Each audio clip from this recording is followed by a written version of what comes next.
So tunafahamu kwamba uwanja wa Amani Complex kwa sasa umekuwa approved kuweza kutumika na mashindano mbalimbali ya CAF makubwa ya kitaifa na kimataifa katika muonekano huo. Kwa hiyo ile ratiba yetu ya Kombe la Muungano ukiitizama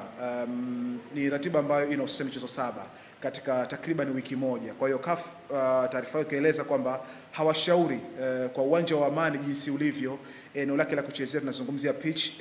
ni kama premature grass, kwa maana ni eneo ambalo ndo kwanza limeanza kuimarika. Kwa hiyo kucheza mashindano yenye uzito kama ule wa Kombe la Muungano, aina wapinzani ambao wanashiriki yale mashindano, idadi ya michezo ile katika lile Kombe la Muungano, space ya michezo yenyewe jinsi inavyochezwa, wakashauri kwamba si rafiki sana kuweza kuchezwa kwa mstakabali mzuri zaidi wa kuulinda uwanja wa Amani ambao kwa sasa unaonekana kwamba ni uwanja ambao una hitajio kubwa hapa nyumbani Zanzibar na Tanzania kwa ujumla wake katika kutumika kwa ajili ya michezo mbalimbali ya kimataifa katika muonekano. Kuelewa vilabu vyetu vingine vya bara bado vinashiriki katika ligi kuu.